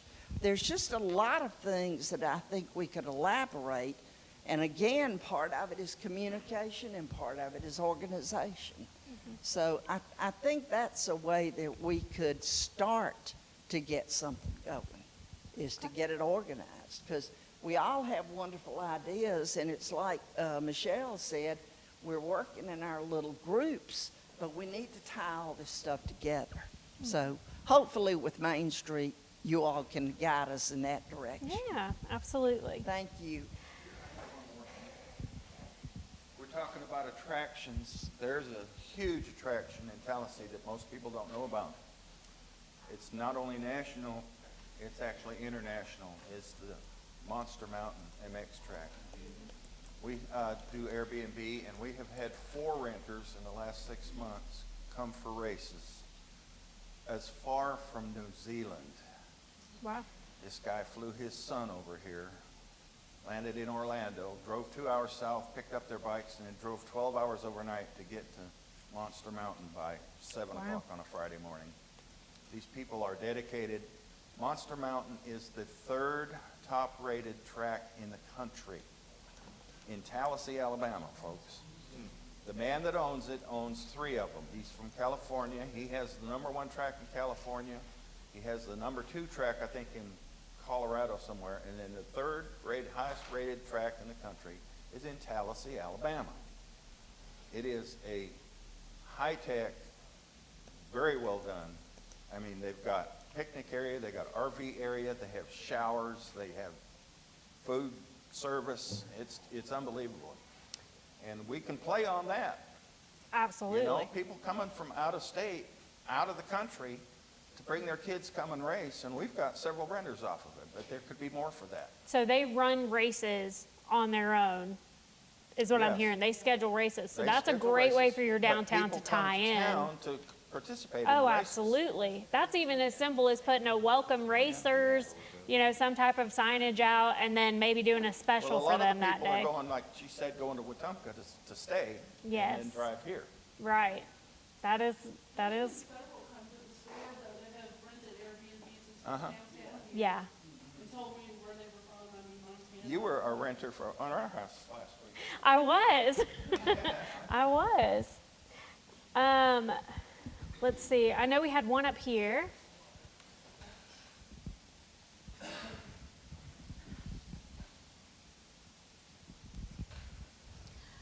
I'm Misty Wilcox. I actually have applied for the director of the Chamber of Commerce because I am really big on wanting to get this town up and going as well. I've heard a whole lot since I've moved here. I've only been here a couple of years, and I come from the big city, so this is like completely new to me. But one thing that you need to look at is if you're going to get this town going again, you need to look at your younger crowd. You need to look at the kids. You need to look at those that are potentially under the age of 50, to tell you the honest truth. What is there to do here in Tallassee for these kids other than get in trouble?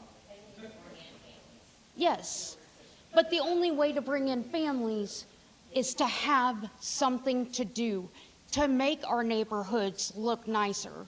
I've seen so many homes that are just destroyed and nobody's in them.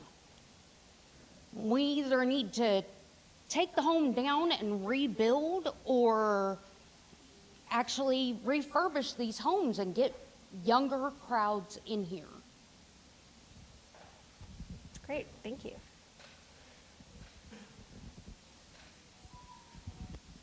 My wife and I do a camp every summer for our grandkids, and we have 8 of them this year that'll be here for camp. A little 9-year-old asked a few days ago, what are we going to do this summer at Cousins Camp?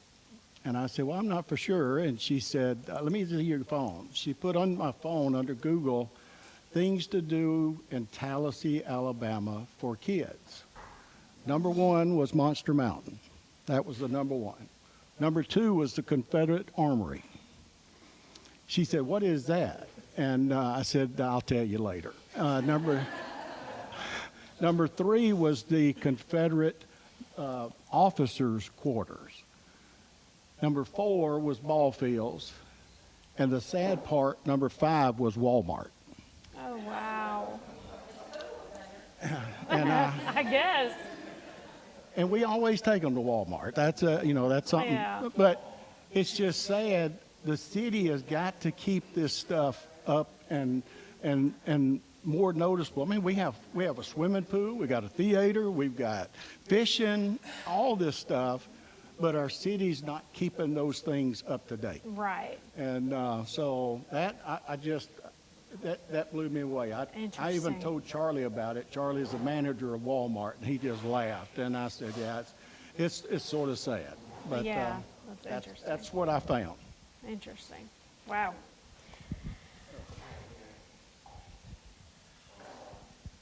John Mass, teacher at Tallassee High School and coach. Listening to all of you, I was thinking along the same lines. We have a lot of great clubs and organizations. So much like the Lions Club or Key Club, we could start a Main Street club, get the kids involved, get the juniors and seniors to help make decisions. And we talked about web page, letting people know. People have to help me out. But those students, they need service hours. They could come clean up. They could get on and help organize like things to happen in the city and tell you what they would like.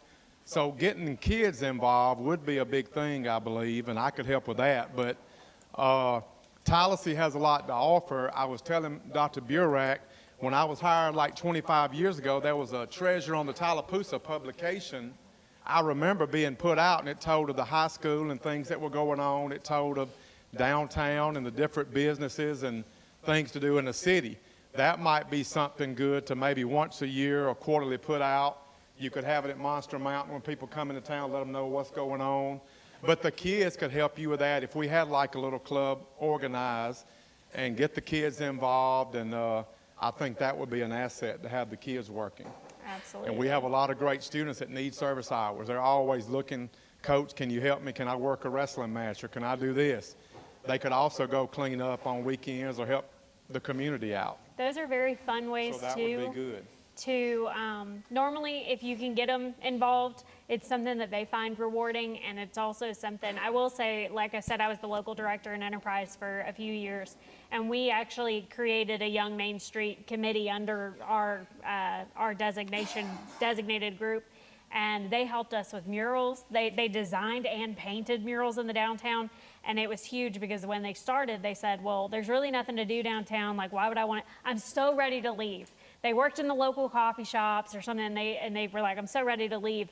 And to hear them 2 or 3 years later say, I've really felt like I've made my mark on town now. I feel like I've helped set it up to be some place where other people my age want to come.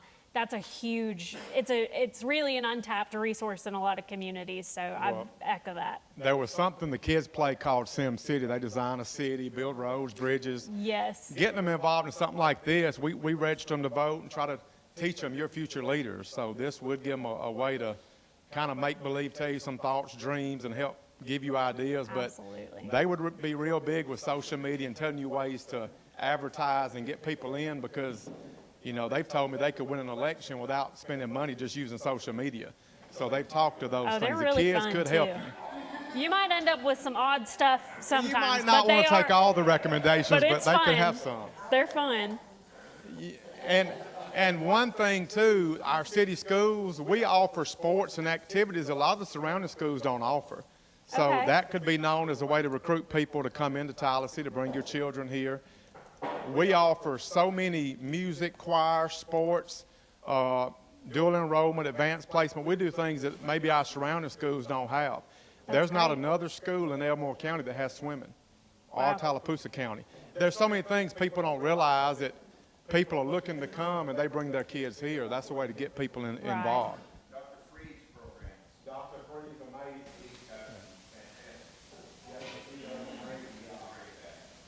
amazing. In our swimming program, we do have somebody got a scholarship this year, go to college. So it's something we can definitely advertise. Again, I'd like to mention some kudos for the city. They took it on themselves, took on the debt to redo all the lighting, all LED lighting at 3 ball fields for the boys, the girls, and for Babe Ruth. And again, that's something that not everybody sees, but it's awesome. You go there at night now, and it's just awesome. So what other placemaking upgrades, if any, do you want to see downtown? Like, this is the time if you wanted like a monster roller coaster downtown, like, just say it. I might not agree with you, but yeah, whatever it is, let's kind of hear. Zip line. What else?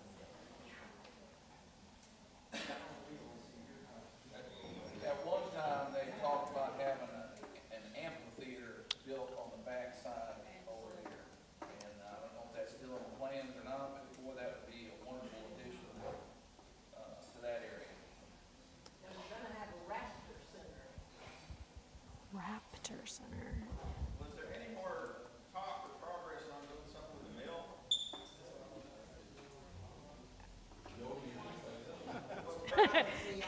He looks nervous. I've talked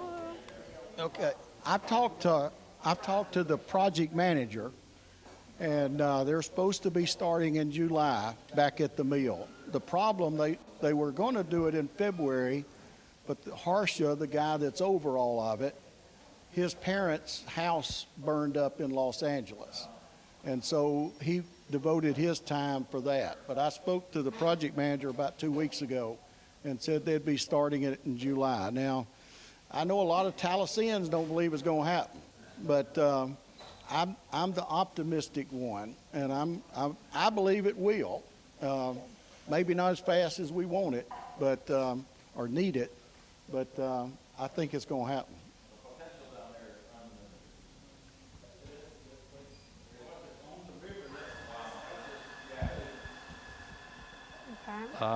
The TRA is in the process now of working on brownfield grants, do phase 1, phase 2, environmental assessments of the armory, of the 1844 mill, and the bridge, because we got creosote ties going across that bridge.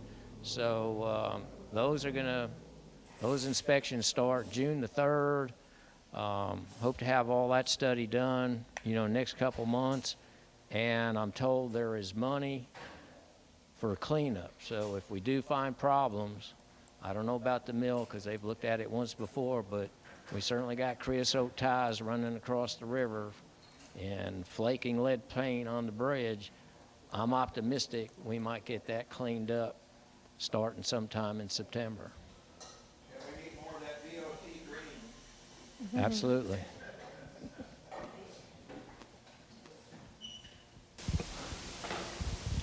Hi, I'm David Summerlin. I found out about Tallassee existing in 1979 when I bought my first kayak. I'm going to need you to shout a little louder for me. Sorry. Okay, my name's David Summerlin. I bought my first kayak in 1979, and that's when I discovered Tallassee existed. I also found out Wetumpka existed because of the two rivers. Well, within 2 years of paddling, Alabama, zilch, no water coming through it at all, because they built another dam and bypassed Wetumpka all the way. So we formed a paddling club to have some sort of security to be able to fight Alabama Power and get the river turned back on. We won after about 10 years, so now we have regular water. There's probably over 1,500 people every month go down that river. Probably 1,200 of those are renting something to go down the river in. So that's the potential y'all have here in Tallassee. Between that bridge, the dam, the mill on the other side, and y'all have land down there. There was no land available on the Coosa River.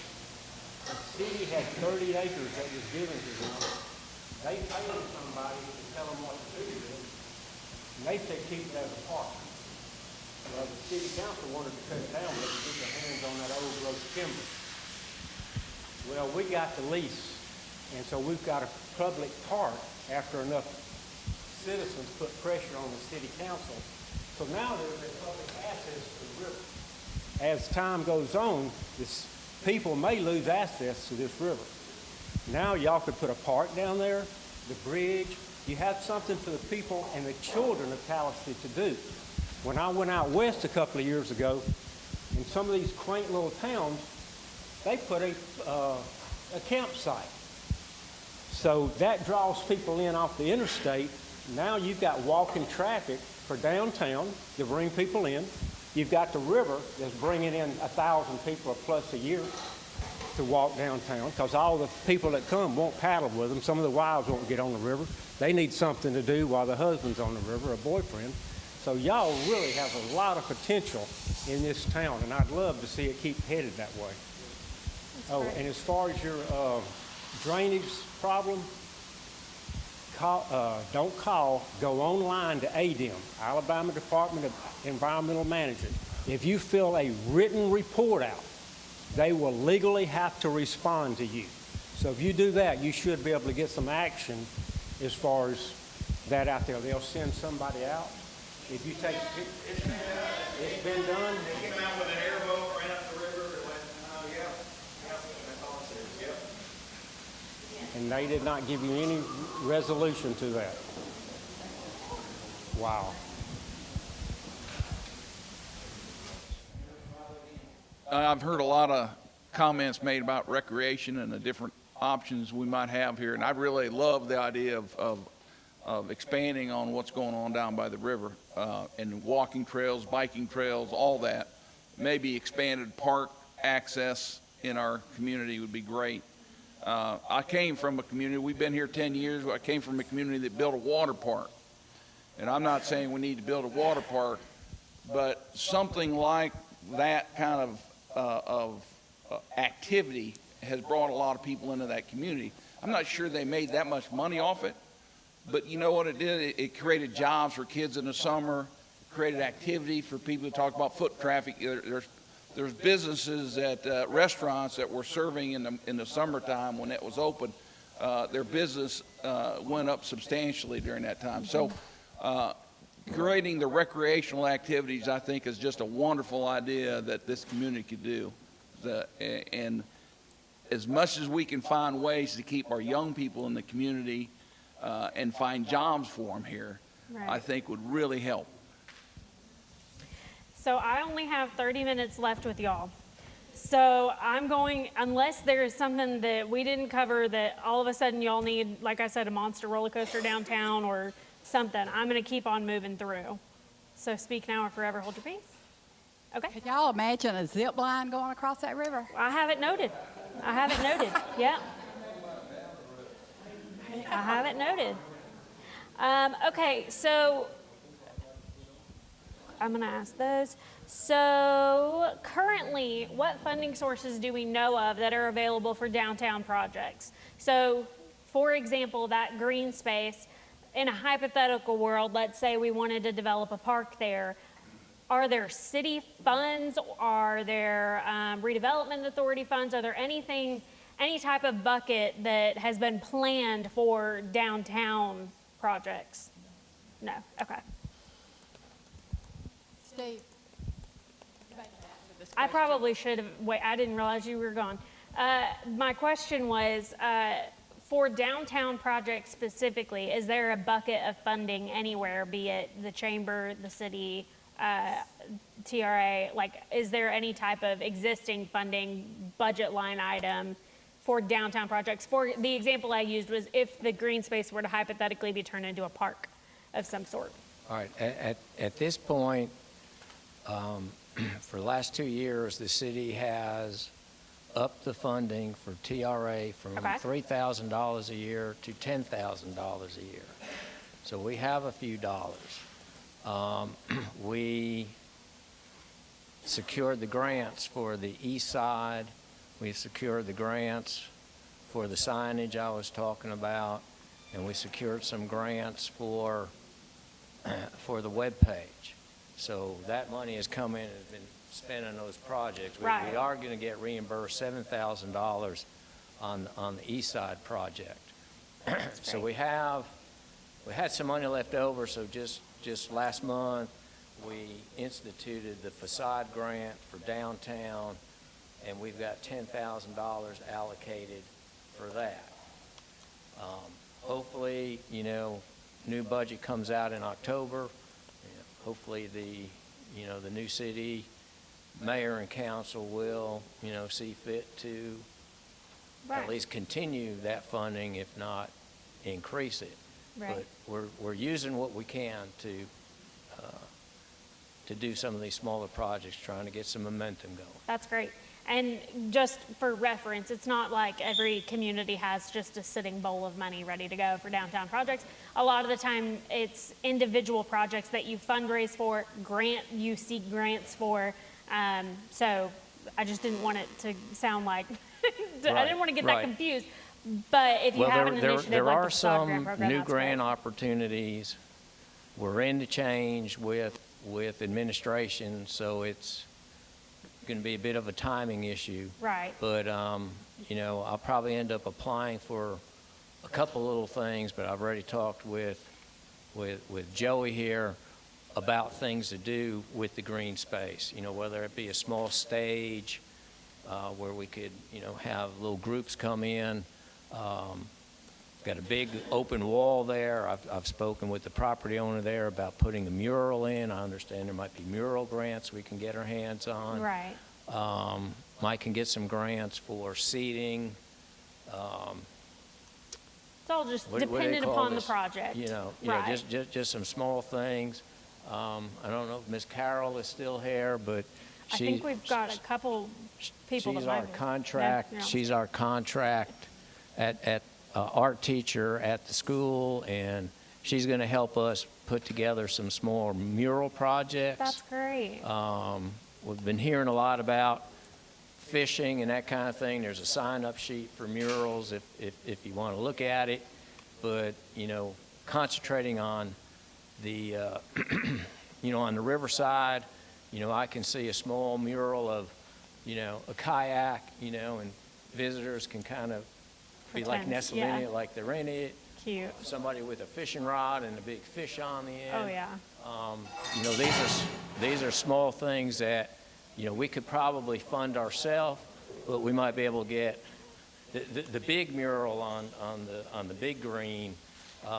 That would take some significant money, but I understand Right. that kind of money is out there. Yeah, absolutely.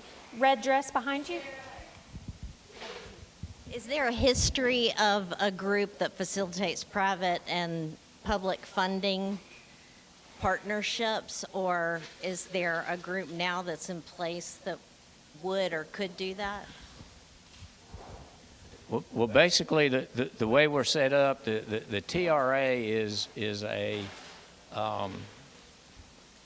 Alabama corporation. So we're a tax-free outfit. Our superpower is we can spend money on private property. Right. Main Street would operate the same way, only because they're private. So we could.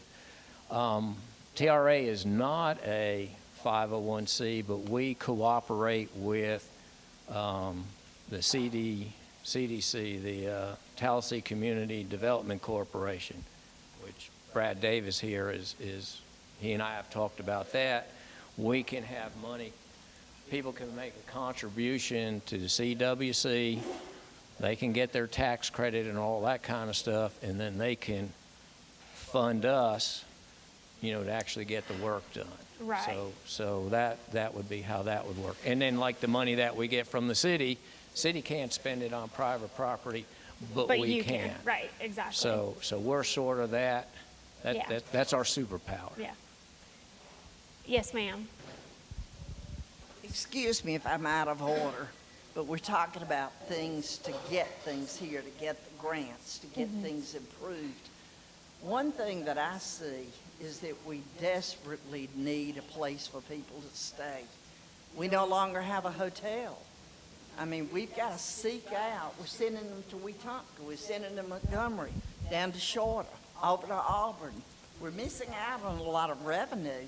And you keep hearing me say revenue, revenue, revenue. But that's what it's going to take. All these things that we're saying that we want, it takes money. And I think we've got to find a way to bring that in. And possibly one of the ways, I appreciate the Airbnbs. That's been heaven sent. Oh, absolutely. And a lot of that people don't even know.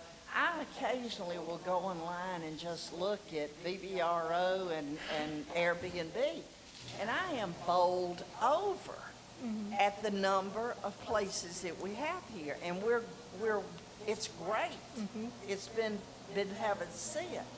But we also desperately, and this is personal opinion, this has nothing to do with city, but we need a place for these people to stay. So it's not a grant, but it's something that we need to work on as a city. Yeah.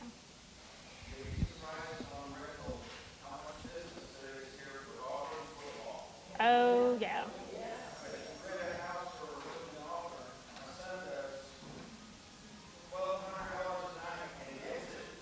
Yep, it's crazy. Okay, so who are the key volunteers in this community right now? So I heard someone mention Lions Club and maybe Rotary Club. Okay, so we've got Lions and Rotary. Do we have a beautification club at all, or a gardening club, Master Gardeners? They We just do? folded. Do we have, I know we have, I don't know how many people there are in it. There's a historic society because I saw the museum. So we have a historic society.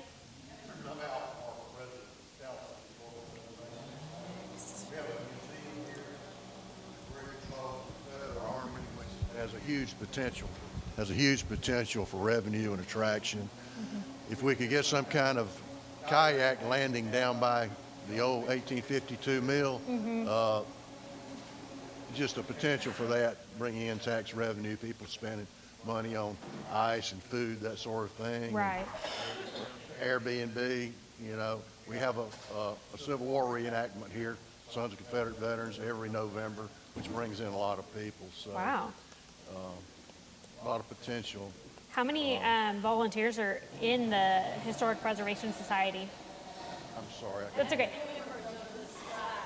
We have about 25 or 30. Okay, great. We recently showed the movie at the Mount Vernon Performing Arts Center, Gone with the Wind, and we raised $1,900 for the museum to help upkeep the utilities. and That's that sort of thing. fantastic. That's great. Okay. What other volunteer groups do we have in town? Okay. School volunteer groups? Absolutely. Let's see. Now, so we mentioned Lions Club. Is that pretty active? How are the numbers there? Do we know? About 15. Okay. And what are they mostly working on? Okay. All right. That's okay. What about our Rotary Club? Right there. What's Lions Club doing?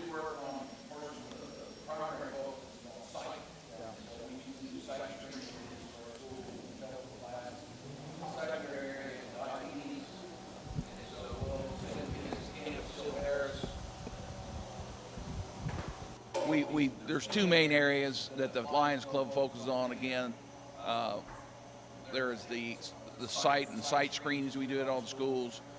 We support diabetes in terms of providing summer scholarships for kids to go to a diabetes camp where they get an opportunity to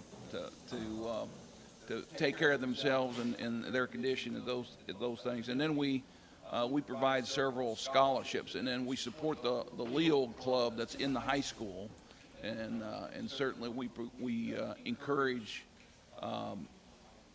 basically those students to help volunteer throughout our community. So Perfect. VFW. Perfect. Do we have a big veteran population here? Yes. Good. Great. Our Master Gardeners, are they doing any work downtown that we're aware of currently? Not here. Yeah. Okay, gotcha. And because it's split, it makes it a little difficult. Right. We occasionally get help here, but our head of the society is in Naples. So Yeah, all over the place. Okay, I gotcha. Okay. I'm not familiar with the Master Gardeners, but our Lady Garden Club that we had has just recently disbanded. Okay. They were originally going to help me with the planters over on the east side and had to bail out. So again, it's not enough young people coming in. Is the city currently taking care of the landscaping in those concrete bump outs? Yes. Okay. The city does all the cutting and trimming and that sort of thing. I met with the city yesterday. You got to scream. I met with the city yesterday. They are going to fill the new planter boxes we have hold 30 gallons of water. Okay. So you don't need to water them but every 3 to 4 weeks. Right. So they're going to put it on every other Friday, every third Friday to make sure that those things are filled Good. for us. Do we have any community groups that lead like community cleanup days in town?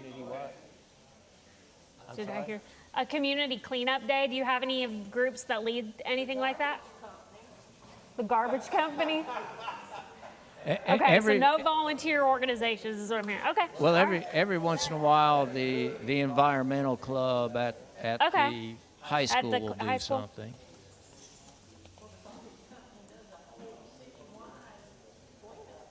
Okay. Okay. Garbage company leads cleanup day. Okay. So if you were to start trying to get volunteers together, I know that there's clipboards going around. So that was one way to have a captive audience and ask for them to sign up. Otherwise, do we utilize social media to put out, like, if you were to look for downtown volunteers for something, is that the route you would go? I think that would be a good route. The projects that happen downtown, like I said, are usually the Book Nook or the Scoop or Right. the Peddler. They put little programs together on their own, and they publish that on their own. Okay, gotcha. Okay. That's great. Yeah, speaking of churches, we'd like to get them a little bit more involved, That's particularly great, yeah. maybe the secretaries of the different churches, because they're tied in.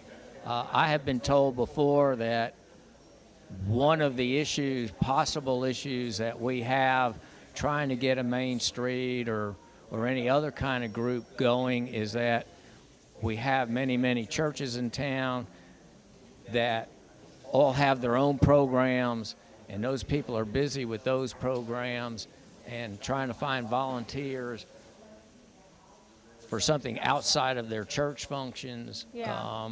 I've been told can be an issue. I don't know if that's true or not. but- Gotcha. Okay. So I'm going to skip some of the normal questions, and then I'm just going to bug you later with them probably, because they're more so background, just information about what you're currently having in the area. But to your knowledge, are there any branding efforts or tourism initiatives in place? I'm not aware of anything tourism-wise. These new signs that are going to be going up for downtown, we have a new logo for that. Okay. Tallassee redevelopment logo. Okay. For TRA. Okay. And then if you look at the water tower, our logo for the town is Treasure on the Tallapoosa. Okay. Treasure on the Tallapoosa. So the last question that I'm really going to put to all of you, and I want your opinion on it. I will talk to you about it later. But in general, is this group, after hearing kind of that difference between network community and designated community, after hearing the cost of it and all of that, does this group feel like it's realistic to pursue designation? If so, do you have an idea of the time frame? And again, I'm not pushing you either way. Oh, you're going to have to listen to this one. Sorry. I'll repeat that. So my last question is, after you've now heard what the network community is and what level you're at, and now you know kind of the cost associated with being designated, is that something that this community feels like we would want to pursue? And if so, like, how many years away do you think you might be from that? Maybe we'll start with, is that something we think we want to pursue? Hands up if yes. Okay, so we've got some yes. Okay. Okay. If we did that, We'd like, I think right now, network is where we need to be. We're too I far agree. down the chain. There's definitely capacity building that needs to happen. And, I'm willing to give it, another year if I have help from this group and help from the state. I Right. kind of feel like we got Tanya leaving, you coming in, and I think we fell through the cracks last year. But I think Main Street has something to offer us at the network level. Long term, I don't know. Okay. You know, it's we're different from most main streets in Alabama in that we are not the county seat. We don't already draw foot traffic, you know, because they're coming to court, getting their driver's license, filing, you know, marriage certificates or what have you. So I think we're at a little bit at a disadvantage of that. Plus finding us, when you do find us, we're kind of halfway off Right. the block. So There's definitely some building blocks that need to happen. A lot of our downtowns are not the county seat. I will say that. A lot of our designated main streets are not the county seat. So that's not impossible to overcome. So as far as that goes, as far as funding a Main Street director, that's just something I think that there needs to be conversation had. One thing that I would say is if you're going to pursue designation, you're going to need what we call a steering committee. So, and honestly, what I would probably suggest is if you're trying to figure out right now how to implement baby steps, the people that were in this room today, I'd put something out to them and try to form committees, which you've already started with the sign-up sheet. And then that's your core group. But what you really want to do is create some type of steering committee that involves city leadership, that involves TRA, that involves chamber, that involves community members who aren't downtown, and then downtown business owners. You want a mix of different feet around the table, and like that group needs to be meeting at least on a monthly basis to like make sure things are rolling and moving. And then your committees would have small little things to do throughout the year. But one of the topics of conversation there needs to be, if that's something that you really want to pursue, even if it's 5 years from now, how would it be funded? How do you realistically fund that? And you can, you know, I can absolutely send information about fundraising opportunities. But, you know, that is that discussion of what collaboration can we have with our local municipalities as well. You know, how can they help support that too? So that's why, again, I would definitely recommend having city leadership in that steering committee as well. But I mean, I think that that's great. I'm glad that there's some acknowledgement that, yes, that might be something we want to do. I agree. There's definitely capacity building that needs to happen to get to that point. And the biggest part of that probably is really showing that you've got the volunteers that are willing to hang in there with you. Because no matter what, you can't do it alone. One person cannot do it alone. I promise you that. So I'm really glad to see that. Now, you said hang on another year maybe and network to see if it still rings, if it still works out, or if we're able to create that, you know, benefit. Do you have an ideal time frame of when you would want to apply for designation? Like, does 5 years sound like crazy soon, or okay? That would be the minimum, I think. Okay.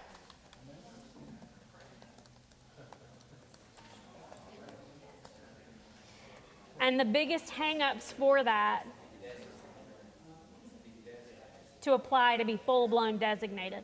And really, the hang-ups for that for most communities, every community, is going to be funding and volunteers. Those are the two big whammies. So we got to make sure that we've got the volunteer base that's showing up and doing some work, and then the support that you need in order to pay for a director. But those were my biggest questions. So I feel like I got plenty of good information from y'all. Of course, you can continue having any discussions that y'all might need to have. Are there any other questions about Main Street that y'all have for me? One thing I did, and just to reiterate, I'm putting all of this in a report. And from that report, I will send, and I'm sending it directly to you, and you're welcome to share it however you see fit. I don't know if you gathered email addresses today or how we did it. But because you signed in, if you signed in, I'll have your name on the top of the report, just showing that you were here. And basically, I take those answers to those questions, I compile everything, and then I work in those sections to see what can we suggest. You know, you might not be ready for something too big, but how can we put it into a small incremental step so that if you develop an organization committee, they've got something to work on for the year. So I'll kind of develop those baby steps, and then that usually takes a few weeks, and then I get it over to you. In the meantime, within the next couple of weeks, there will be a social media post just saying, that we were happy to be here, and it'll have pretty pictures and hopefully some of your smiling faces on it if you were in one of those photos. But that's kind of the next steps from here. And then, of course, I'll let you know about any future training. So other than that, though, are there questions for me before I skedaddle? Okay. Seeing none, I'm going to run away. But Steve has my contact information, and when I send out the report, it'll be in there as well. So thank you all for your time today. Of course. Thank you, Mariah. Of course. All right. Can we have one more hand for Mariah?